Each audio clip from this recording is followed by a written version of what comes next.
우리가 인생을 살다 보면 참으로 예상치 못한 어려움들을 만나게 돼요. 정말 그렇습니다. 정말 한 번도 생각해보지 않았던 그런 사건의 주인공이 되기도 하고요. 경제적으로 바닥을 치기도 합니다. 여러분, 자녀들 잘 클 줄 알았는데 또 중학교 때 고등학교 때 회장 지내면서 믿음 생활 잘하고 또 찬양팀 일원으로 활동하면서 정말 멋진 그리스도인으로 살 줄 알았는데 지금 현재를 보면 전혀 그렇지 않은 모습 보면서 믿음의 부모님들이 낙심하기도 합니다. 제 경우에는 저희 두 아들이 정말 믿음 좋은 멋진 그리스도인을 잘할 줄 알았는데 그렇지 않더라고요. 이게 쉽지 않더라고요. 정말 그런 인생을 살다 보면 정말 하나님 나와 함께 하시나, 정말 하나님께서 내 인생의 주인 맞나, 정말 하나님은 성경 안에만 계신 것 아닌가, 성경 밖에 사셔서 성경의 인물들 가운데 역사하신 것처럼 그들을 인도하시고 그들을 보호하시고 그들을 지키시고 또 필요한 것들을 공급하시는 것처럼 정말 내 삶에도 인도하시고 보호하시고 지키시고 공급하시는 은혜를 베푸시는 하나님인가, 정말 살아계신 하나님이신가, 그런 질문을 우리 자신에게도 던질 때가 있습니다. 여러분, 오늘 요셉의 삶을 통해서 하나님께서 우리에게 주신 말씀은 그럼에도 불구하고 여전히 하나님은 우리 가운데 일하신다는 사실이에요. 오늘 우리 찬양대가 고백한 찬양이 저한테 너무 은혜가 되었어요. 여러분, 오늘 제가 설교를 우리 지휘자께 알려드리지 않았는데 오늘 여기서 설교를 마쳐도 될 것 같아요. 여러분, 하나님은 우리를 인도하시는데 정말 온전하게 우리를 이끌어 가시는 신실한 하시는 하나님이신 줄을 믿습니다. 여러분, 우리가 보고 있는 상황은 그렇지 않아요. 우리가 마주하고 있는 상황은 하나님의 뜻이 온전히 이루어지는 것 같지 않아요. 여러분, 오늘 요셉의 삶을 통해서 그럼에도 불구하고 여전히 우리 삶에서 일하시는 하나님을 우리 두 눈으로 똑똑히 목격하고 그 하나님을 위해서 위로를 받고 그 하나님을 위로해서 절망 가운데 다시 소망을 얻는 그런 귀한 복된 말씀 되기를 예수 그리스도는 축원합니다. 첫 번째, 오늘 주시는 말씀을 통해서 주는 말씀은 하나님께서는 부족한 사람을 선택하시고 그를 통해서 일하신다는 사실입니다. 하나님께서는 세상적인 기준으로 준비된 사람을 사용하시는 것이 아니라 세상적 기준으로 부족한 사람을 하나님이 특별히 택하시고 그를 통해서 일하신다는 사실이죠.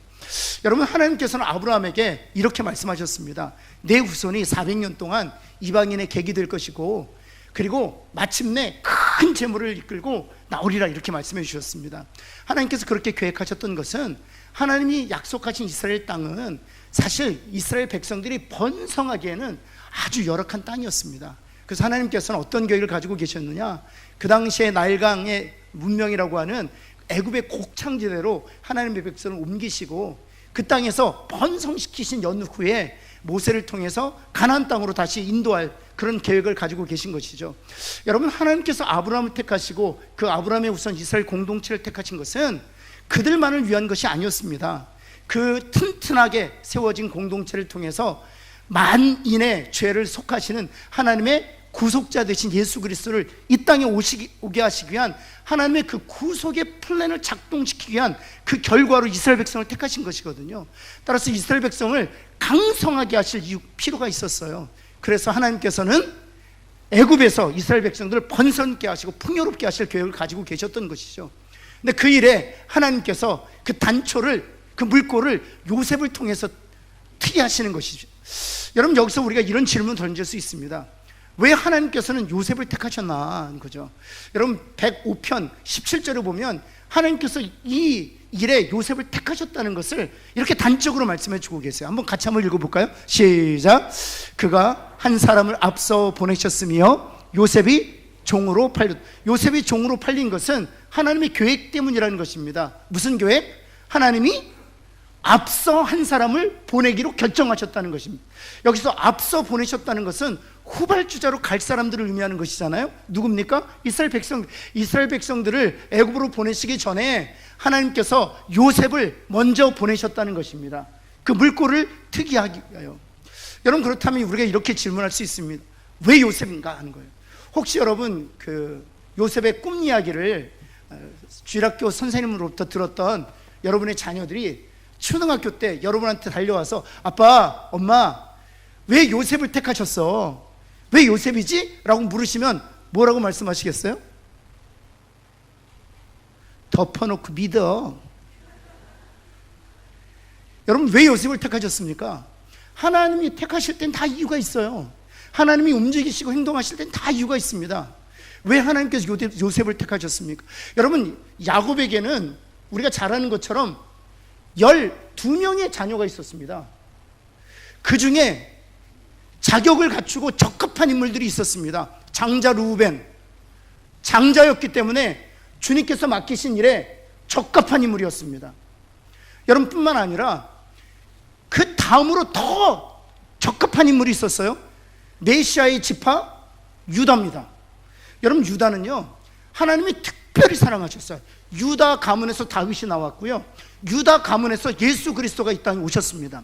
여러분, 출애굽 40년 동안 광야 생활할 때 하나님께서 이스라엘을 군대처럼 대형을 맞추어서 광야를 이렇게 진군하게 하셨거든요.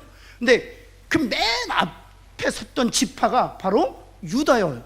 근데 유다의 이름이 또 뭐냐면 찬송이라는 이름을 가지고 있어요. 이와 같이 하나님께서는 12명의 아들 중에 특별히 유다의 마음을 두셨습니다. 그렇다면 이 하나님의 일에 특별하게 구별해 사용할 하나님의 도구는 유다여야 맞습니다. 근데 유다도 아니에요. 여러분, 뿐만 아니라 또 적합한 사람이 있었죠. 제사장 가문이었던 레위입니다. 이렇게 장자 르우벤, 메시아 지파였던 유다, 그리고 제사장 가문 레위가 있었는데도 불구하고 왜 유다예요? 왜 요셉이에요? 요셉은 아무것도 없어요.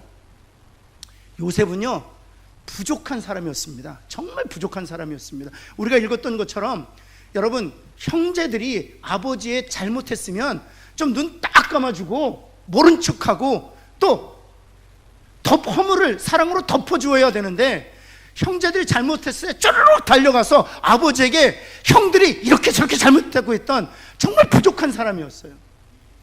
여러분, 그런데 성경을 보면은요, 하나님께서 택하시고 하나님의 일을 이룰 일에 선택하신 하나님의 도구들을 보면 하나같이 다 부족했다는 사실이에요. 여러분, 하나님께서요, 에서를 택하지 않으셨습니다. 세상적 기준으로 볼 때는요, 에서가 축복을 받고 이스라엘 공동체를 만들어가는 일에서 가장 적합한 사람이었습니다. 여러분, 그런데 에서를 택하지 않으시고 거짓말 잘하는 야곱을 선택하셨습니다. 여러분, 뿐만 아니죠. 하나님께서 사무엘을 통해서 이새의 집에 보내셨어요. 사울 왕 다음으로 넥스 킹을 세우시기 위함이었죠.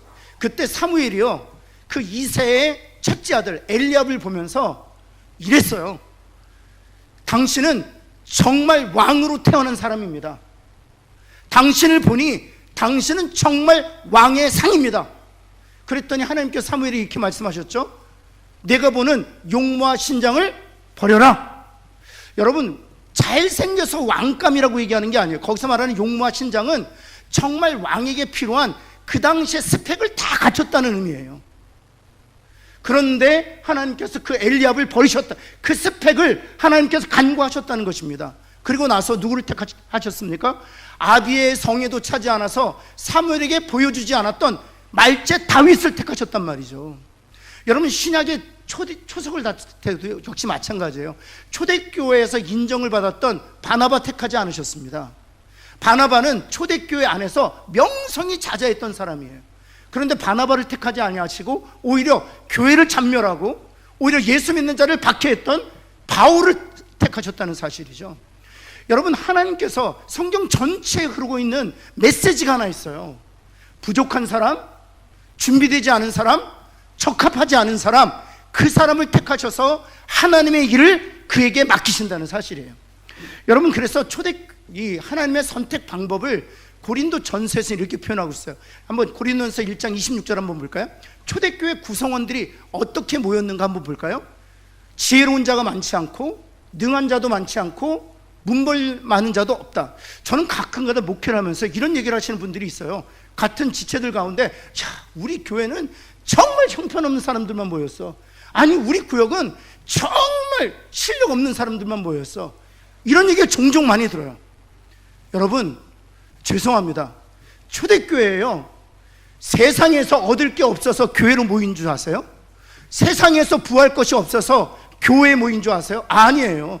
지혜롭지 않은 사람들, 능력이 없는 사람들, 그리고 족보, 문벌이 없는 사람들이 교회로 모인 것은 그들이 세상에서 여러분 약자가 되었기 때문에, 세상에서 소외가 되었기 때문에 교회로 몰려든 게 아니에요. 27절 말씀 볼까요?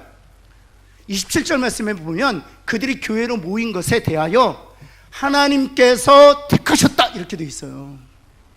사랑하는 성도 여러분, 하나님께서 택하셔서 지혜롭지 않은 사람들을 모이게 하신 것이고요, 하나님께서 택하셔서 천한 사람들을 모이게 하신 것이고요, 하나님께서 택하셔서 약한 자들을 모이게 하셨다는 사실이에요. 볼까요? 하나님께서 세상에 미련한 것들을 택하사, 세상적 기준으로 볼 때 미련하다는 거예요. 그들이 미련해서 미련한 것이 아니라 세상적 기준으로 볼 때 미련하다는 것입니다.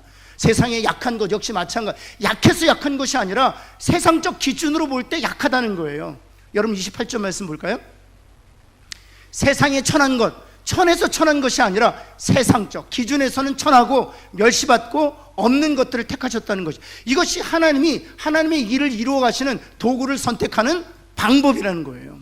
여기서 없는 것이라는 것, 다른 것들, 천한 것, 멸시받는 것, 약한 것, 여러분 이것은 우리가 다 알아요. 근데 없는 것이란 무엇일까요?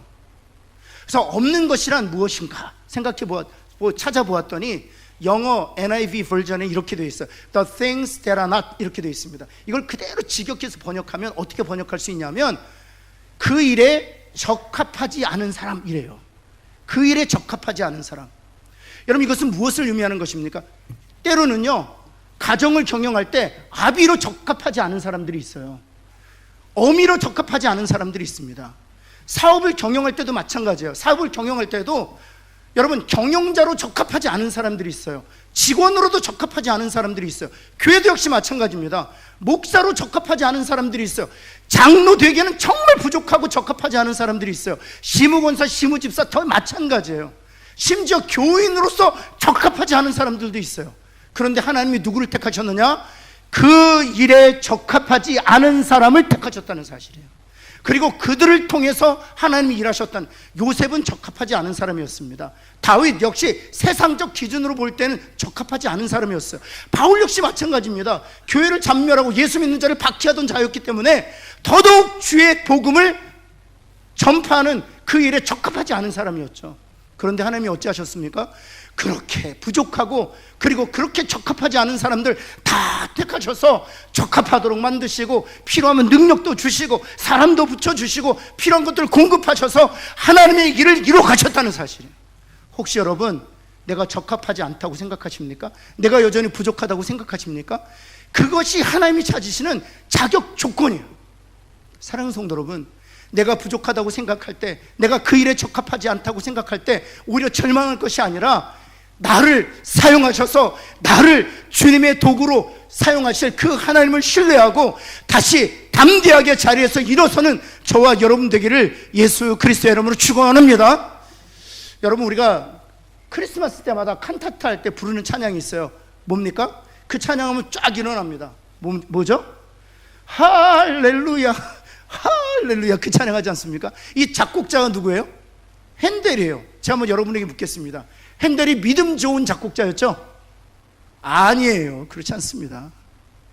핸델이 할렐루야를 작곡한 이유는 딱 하나입니다. 돈 벌려고.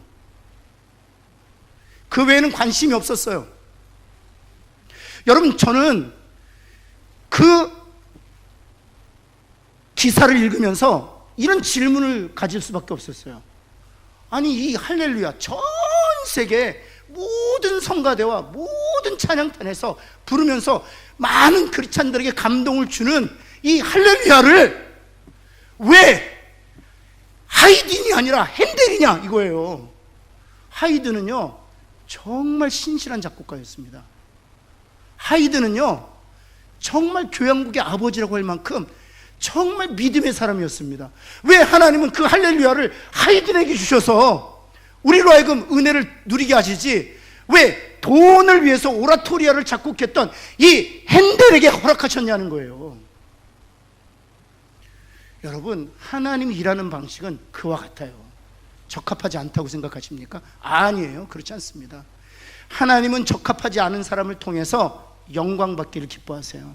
부족한 사람을 통해서 그들을 채우심으로 하나님의 일을 이루심으로 하나님이 영광 받기를 원하신다는 사실이에요. 사랑하는 성도는 부족하다고 느낄 때, 적합하지 않다고 느낄 때 여러분 하나님을 바라보면서 자리에서 담대히 일어나시고요. 저는 우리 부모님들이 그런 믿음의 관점을 우리 자녀들 보았으면 좋겠어요. 우리 자녀들 보면 적합합니까? 저는요, 중학교 고등학교 때만 보아도 우리 자녀들이요 적합한 줄 알았어요. 근데 지금 보니까, 죄송합니다, 이 방송을 들으면 안 되는데 자꾸 시간이 가면 절망이에요, 절망. 근데 아세요? 절망할 때 그때 하나님 우리 자녀를 쓰신다는 거예요. 사랑하는 성도 여러분, 정말 우리 부모들의 믿음의 수준이 좀 하나님으로 이렇게 성장했으면 좋겠어요. 그 하나님의 관점을 가지고 부족하지만 적합하지만 않지만 정말 오병이와 같은 자녀들 주님이 사용하시면 5,000명을 먹이시는 그런 거룩한 도구가 될 줄 알고 그 믿음의 수준을 가지고 우리 자녀들을 위해서 기도하고 우리 자녀들을 격려하는 그런 부모님들 되시기를 예수 그리스도의 이름으로 축원합니다. 두 번째는요, 하나님께서는 불가능해 보이는 상황에서도 당신의 뜻을 이루신다는 사실이에요. 불가능해 보이는 상황에서 당신의 뜻을 이루신다는 거죠. 하나님께서 요셉을 먼저 앞서 보내셔서 이스라엘 백성들을 강성하게 하시기를 원하셨잖아요. 그 뜻이 딱 정해지고 요셉에게 꿈으로 그 하나님의 놀라운 계획을 알려주셨어요. 그러자 동시에 사단이 그 방해를 이제 하기 시작합니다. 사단이 방해를 하기 시작합니다. 여러분 창세기 37장 3절 볼까요? 이 야곱의 연약함을 사용해요. 야곱의 연약함, 이 요셉의 아버지죠. 연약함을, 여러 아들들보다 누구를 더 사랑해요? 하필이면 또 하나님 택하신 요셉을 더 사랑하는 거예요. 요셉을 더 사랑하셔서 무엇을 입히셨어요? 채색옷. 제가 주일학교 다닐 때 이 채색옷을 주일학교 교사님이요 색동 저고리라고 하셨어요. 그래서 저는 이게 색동 저고리인 줄 알았어요. 이 성경을 읽을 때마다 색동 저고리가 눈에 띄는 거예요. 저는요 색동 저고리를 저희 아버님이 저를 입히면 안 입습니다. 부끄러워서. 이 채색옷은 색동 저고리가 아니에요. 여러분 현대인의 성경을 보면 아주 정확하게 이 채색옷이 어떤 옷인가를 번역하고 있거든요. 한번 볼까요? 같이 한번 읽어볼까요? 시작. 화려한 옷이에요. 그리고 장식이 된 옷이에요. 그 긴 옷이에요. 로브라는 단어예요. 이 로브라는 것은 정말 귀한 사람만 입을 수 있는 거예요. 그런데 귀한 로브뿐만 아니라 화려하고 장식된 거예요. 다시 말해서 지금 브랜드 있는 옷을 입힌 거예요. 브랜드 옷을 입힌 거예요. 누구에게만? 요셉에게만. 여러분뿐만 아니죠. 여러분 형제들이 이 일로 인해서 시기하기 시작합니다. 한번 30장 4절 말씀 볼까요? 30장 4절. 그를 미워하여 그에게 편안하게 말할 수 없었다. 편안하게 말할 수 없었다는 것은 요셉이 어려워서 말 붙이기 어려웠다 이런 뜻이 아니에요. 정확하게 번역하면 친절한 말투로 말한 적이 없다는 뜻이에요. 우리 말로 따지면 가시돋친 말투로 그를 괴롭게 했다 이런 뜻이에요. 가시돋친 말투로 그를 괴롭게 했다. 벌써 형제들이 사이가 벌어지는 것을 우리가 볼 수 있죠. 더 나가서 형제들이 이런 결정을 합니다. 18절 말씀 볼까요? 요셉을 어찌하기로 결정했다? 어찌 형제들이 이럴 수 있습니까? 형제들이 요셉을 죽이기로 결정했다는 것입니다. 이것은 무슨 의미인 줄 아세요? 요셉을 죽여 하나님의 뜻을 좌절시키자 이런 뜻이에요. 요셉을 통해서 이스라엘 백성들을 강성하게 하려고 하는 하나님의 계략을, 하나님의 방법을 사단이 저지하겠다 그런 뜻이에요. 20절 말씀에 보면 그 사단의 그 생각이 여실히 형제들의 그 말을 통해서 드러나는데, 한번 노란색으로 하이라이트 한번 볼까요? 시작. 제가 한번 여러분에게 물을게요. 이 꿈이란 게 요셉의 꿈입니까? 아니면 하나님의 꿈입니까? 그렇죠. 요셉의 형제들은요 자기들이 말하는 그 말의 의미도 모르는 거예요.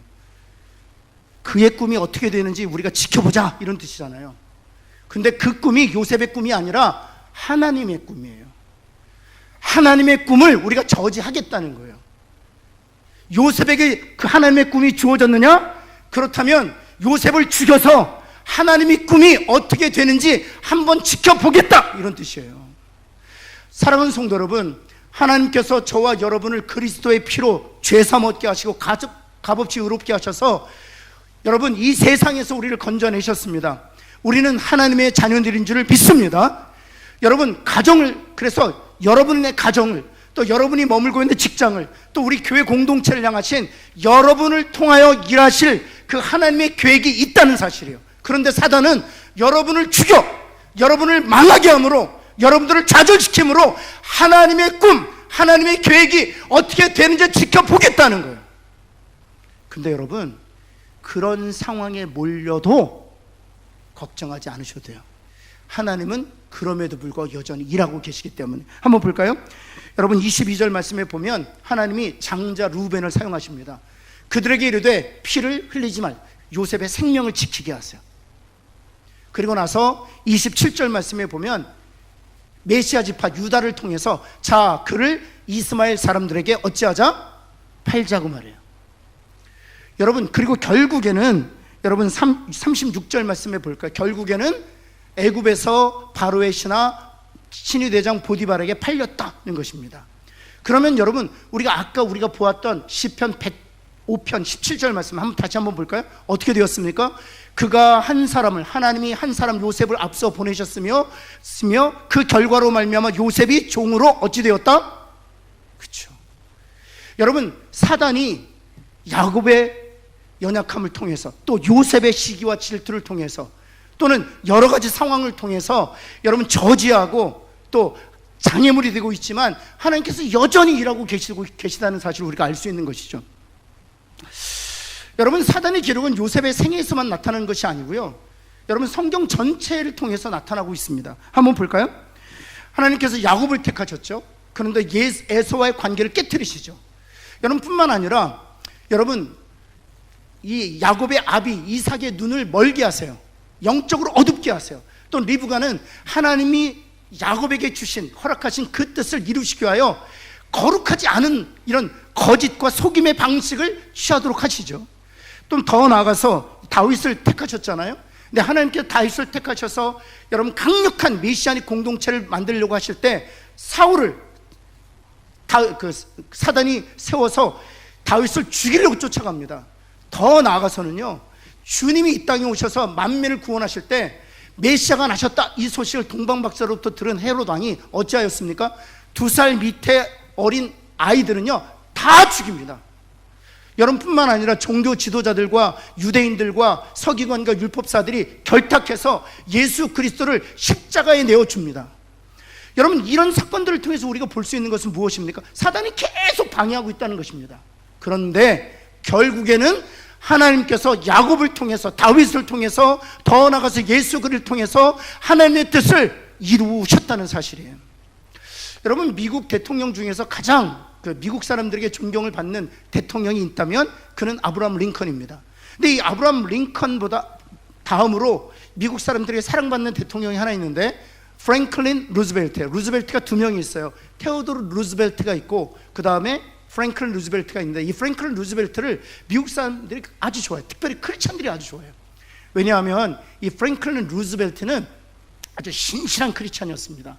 그래서 어렸을 때부터 어머니, 아버지의 손을 잡고 교회를 출석하던 그런 학생이었어요. 또 어떤 꿈을 하나님이 주셨냐 하면 민족의 지도자가 돼서 미국을 성경의 어떤 그런 윤리와 도덕과 가르침으로 섬기기를 원했어요. 그래서 하나님께서 승승장구하게 하셔서 38살 때 민주당 부통령으로 남인했대요. 여러분, 그런데 그렇게 승승장구하던 때에 39살 때에, 지금은 그런 일이 없지만 그 당시에는 의학이 발전되지 않아서 39살 되는 이 청장년에게 소아마비가 걸립니다. 그래서 여러분 6개월 만에 두 다리를 잃어요. 많은 주변의 사람들이 승승장구하던 그에게 이렇게 정치 인생은 끝났다. 그런데요, 프랭클린 루즈벨트는요 자기의 상황에 대해서 한 번도 좌절하지 않았다고 합니다. 왠지 아세요? 비록 나는 휠체어를 타는 인생이 되었지만 나와 누가 동행하신다? 하나님이 동행하신다는 거예요. 그래서 정확하게 10년 만에 미국 대통령이 됩니다. 여러분, 그런데 그가 대통령이 됐을 때 미국이 대공황으로 어려움을, 그걸 가리켜서 영어로는 Great Depression이라고 그래요. 얼마나 힘들면 Great이라는 단어를 붙였겠어요. 너무너무 힘든 그런 경제적으로 바닥을 치는 상황에서 대통령이 되는데 3년 만에 뉴딜 정책으로 인해서 그 바닥을 치던 그 상황을 역전시켜요. 근데 다 그 어려움을 통과하고 일어설 쯤 됐을 때 세계 2차 대세론이 벌어집니다. 많은 사람들이 그가 다시 대통령 후보로 나왔을 때 염려했다고 그래요. 휠체어를 타면서 어떻게 전쟁을 치를 수 있느냐. 여러분, 그런데 그가 자그만치 4번의 대통령으로 연임이 됩니다. 여러분, 미국에서는 2번 정도 대통령이 되는 것도 쉽지 않은데 4번 연임을 해요. 그것은 무엇을 의미하느냐? 전쟁 중에서도 국민들이 누구를 신뢰했다? 이 소아마비 대통령을 신뢰했다는 거예요. 그가 나중에 이런 얘기를 합니다. 나는 그 당시에 적합하지 않았다. 그러나 하나님이 나를 그 일의 도구로 사용하셨다는 사실이에요. 사랑하는 성도 여러분, 우리가 우리 자신을 볼 때, 또 우리가 마주하고 있는 상황과 환경을 볼 때 불가능해 보여요. 근데 여러분 꼭 아셔야 되겠습니다. 하나님이 저와 여러분과 함께 하십니다. 여러분의 가정을 통해서, 여러분의 직장을 통해서, 우리 교회를 통해서 하나님이 계획하신 그 꿈을 하나님의 방식으로 이루어 가실 줄을 믿고 두려워 말고 그 하나님을 신실하게 믿기만 하는 저와 여러분 되기를 예수 그리스도는 다시 한번 축원합니다. 그렇다면 마지막으로 우리가 어떻게 살아야 될지 3가지만 좀 짧게 나누고 마치겠습니다. 첫 번째는 우리 같이 한번 읽어볼까요? 시작. 사실들 곧 나 자신의 모습과 처해 있는 상황으로 인하여 먼저 절망하지 말아요. 우리 한번 따라해 봅시다. 절망하지 말기 한번 할까요? 절망하지 않으셨으면 좋겠어요. 여러분, 이런 얘기 들어보셨을 거예요. 속담인데요. 사공이 많으면 배가 어디로 간다? 산으로 간다. 맞습니다. 세상에서는 사공이 많으면 배가 산으로 갑니다. 왜 사공이 많으면 배가 산으로 갈까요? 어떤 사공은 앞으로 나가려고 하고, 어떤 사공은 뒤로 나가려고 하고, 어떤 사공은 왼편으로 가자고 하면 또 어떤 사공은 오른편으로 가자 할 거기 때문에 그렇습니다. 심지어는요, 제가 보니까 어떤 사공은요 배에다 구멍을 뚫더라고요. 그 배를 침몰시키려고. 그래서 사공이 많으면 산에 가기도 전에 침몰하는 게 맞습니다. 근데 여러분 아세요? 우리 크리스찬 가정, 크리스찬 직장, 크리스찬 교회, 그리고 크리스찬의 꿈은요, 사공이 많아도, 그래서 앞으로 가는 사람, 뒤로 가는 사람, 왼쪽으로 가는 사람, 오른쪽으로 가는 사람, 심지어 그 배에다 구멍을 뚫는 사람이 있어도 하나님이 그 배의 주인이시기 때문에 사공이 아무리 많아도 목적지를 향하여 가게 된다는 사실이에요. 그렇기 때문에 여러분 절망하지 않으셨으면 좋겠어요. 여러분, 나와 생각이 다르고 심지어는 우리의 가정을 여러분 구멍을 뚫어서 좌초시키려고 하는 사람이 나타난다 할지라도 절대로 걱정하지 마세요. 그 배를 지키고 보호하시고 인도하시고 운행하시는 분이 바로 우리 하나님이세요. 그렇기 때문에 그 하나님을 신뢰하고 절망하지 말고 하나님을 바라보며 믿음으로 끝까지 승리하는 저와 여러분 되기를 예수 그리스도는 축원합니다. 2번째는 무엇인가 하면요, 모든 악을 선으로 바꾸신 하나님을 신뢰하는 거예요. 모든 악을 선으로 바꾸신 하나님을 신뢰하는 거예요. 저는 사실은 제가 신학을 할 때 가장 가지고 있었던 질문 중에 하나가 무엇이었냐면, 인간의 자유의지와 하나님의 절대 주권의 양립이 가능한가 하는 거였어요. 우리의 자유의지와 하나님의 절대 주권이 양립이 가능한가 하는 거였습니다. 여러분, 우리가 일상생활에서 보면은요, 이것은 양립이 불가능해요. 여러분, 가정을 한번 볼까요? 요즘에 우리 자녀들, 청소년 문제만이 아니에요. 청장년도 문제예요. 게임 때문에요. 얼마나 가정이 어려운지 몰라요. 여러분, 신혼 커플들 있죠? 우리 남편들이요, 게임 줄이세요. 정말 게임 정말 중독되시면 안 돼요. 이 게임 때문에 우리 자녀들이요, 시간을 게임에 다 웨스트합니다. 낭비하고 있습니다. 여러분, 그래서 저희들도 마찬가지예요. 저희 가정도 남자아이 둘이니까 게임을 얼마나 좋아하겠어요. 여러분, 그래서 그 게임을 줄여주려고 먼저 불러서 기도해주고 안수하고 주여 그리고 안 되니까 어떻게 해요? 하여튼 맡겼더니 스스로 한번 해보겠다는 거야. 안 돼요. 그래서 어떻게 했습니까? 그 다음에 플러그 게임 플러그 감춰놓는 거예요. 그리고 허락된 시간만 주는 거예요. 그것도 안 되니까 게임기를 훔쳐놔요. 모니터를 훔쳐놔요. 그래도 이건 무엇을 의미하는 것입니까? 저의 절대 주권, 저의 절대 뜻, 게임 시간을 좀 줄여라. 내가 시간을 잘 관리해서 미래를 위해서 너의 시간을 투자하면 좋겠다. 이게 저의 뜻이에요. 근데 자유의지는 무엇입니까? 우리 아이들이 게임하고 싶어하는 의지거든요. 이게 어떻게 양립이 됩니까? 불가능해요. 여러분, 그래서 제가 어떤 생각을 하게 됐냐면, 이것이 정말 하나님이 가능할까? 여러분 한번 보세요. 요셉의 형제들이 요셉을 미워하는 것이요, 죽일 정도로 미워했어요. 하나님 개입하지 않으세요. 하나님께서 형제들에게 이 정도까지만 미워해라 이러지 않으세요. 야곱에게도 이 정도까지만 편애해라, 아니면 편애하면 안 된다, 이렇게 막지 않으세요. 여러분, 보디발 한번 보세요. 여러분, 보디발의 아내로 인해서 오해를 하지 않습니까? 그런데 하나님께서 보디발에게 간섭하지 않으십니다. 환상과 꿈으로 나타나셔서 내 아내가 너에게 말해주는 것은 다 오해다, 요셉이 그런 일이 없다, 이렇게 막지 않았어요. 그 결과로 감옥에 죄수로 던져집니다. 제게 어떤 고민이 있었냐면, 이 세상에 정말 악이 많은데, 내가 통제할 수 없는 그 악이 있는데, 그 외부에 있는 악들이 있음에도 불구하고 하나님의 뜻이 이루어질 것인가 하는 거예요. 요셉의 사건을 통해서 하나님께서 우리에게 주시는 아주 정확한 메시지는 무엇인가 하면, 이 세상이 아무리 악으로 인해서 관영할지라도 그 악으로 인해서 때로는 우리가 던져지기도 하고, 때로는 우리가 좌초되기도 하고, 때로는 우리가 낙담케 되기도 하고, 우리가 절망의 상황으로 몰린다 할지라도 전능하신 하나님의 뜻이 이루어진다, 이 사실이에요. 하나님이 요셉을 향하여 계획하신 계획이 이루어졌잖아요. 율법사들이, 서기관들이, 종교 지도자들이 작당해서 예수 그리스도를 십자가에 내어주어 십자가의 죽임으로 하나님께서 인류를 향한 계획을 저지시키려고 했잖아요. 모든 악이 십자가에 모여 있어요. 그 십자가는 세상적인 기준으로 볼 땐 극악이에요. 그러나 하나님이 어찌하셨습니까? 그것을 최선으로 바꾸셨잖아요. 사랑하는 성도 여러분, 우리가 통제할 수 없는 이 땅의 악들이 넘쳐난다 할지라도, 그것이 침투해서 우리의 가정이 그 악으로 인해서 완전히 좌초될 지경이 된다 할지라도, 여러분 믿음을 잃지 마십시오.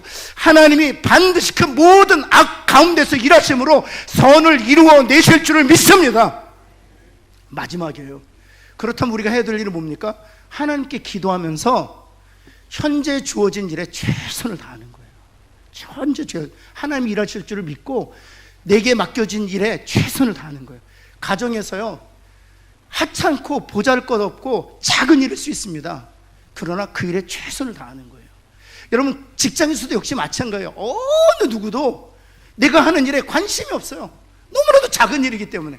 그럼에도 불구하고 그 일을 최선을 다하는 거예요. 교회에서도 역시 마찬가지예요. 사랑하는 성도 여러분, 하나님께서 부족한 우리를 사용하셔서 반드시 모든 악 가운데서도 하나님이 선을 이루어 가실 줄을 믿습니다.